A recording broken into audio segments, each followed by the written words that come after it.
Hi, this is Kirk Weaver from Family Time Training. I want to show you how to use activities and object lessons to teach biblical principles and biblical values. If you're interested in more activities like this, just go to www.famtime.com and you can get more activities just like the ones you're seeing.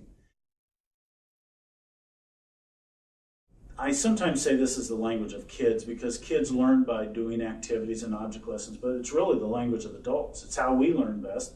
It's actually the language of Jesus. If you look at Matthew 13:34, it says Jesus never spoke without using stories and illustrations. And so he would walk around and he'd say, see that fig tree that doesn't have fruit? Don't let your life be like that. He would take the bread and the yeast and use that as an example. He had a story right there after that passage in Matthew 13 about the lost coin and the hidden treasure. Jesus taught by using object lessons. What I've found is traveling around the world is that object lessons communicate across culture. Last year I was with a group in Southeast Asia and I had people from Africa and from Asia and from Europe all over the world, and they asked me to show them how we use activities and object lessons to teach. And so I wanted to teach them about that passage that says, the love of money is the root of all evil. It doesn't say money is. It says the love of money is the root of all evil. And so to help teach that, I have this $5 bill, and I have two paper clips. One's a large paper clip, which is going to represent God, and we are the smaller paper clip.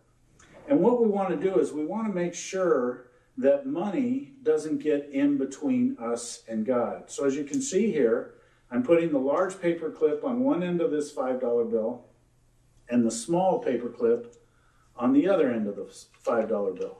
This represents a situation where money has gotten in between God and the individual. Sometimes we spend our money on all kinds of stuff but never really give it to the church or never spend it on people in need. Sometimes we spend our time, we go through a whole day playing video games and doing all these other things that we like to do and we want to do, but we never think of, can we be helpful to someone else? And in those cases where we spend a whole day and we don't spend any time with God or go into his word or pray or anything like that, maybe we're allowing money and we're allowing things to get in between us and God. So what I wanted to teach in this verse is not that it's money that's the problem. It's when money becomes more of a priority than our relationship with God. And if you watch this, I pull the money out. Here you can see the individual, us, in relationship with God, attached. We still have the money, but it's not in between us and God.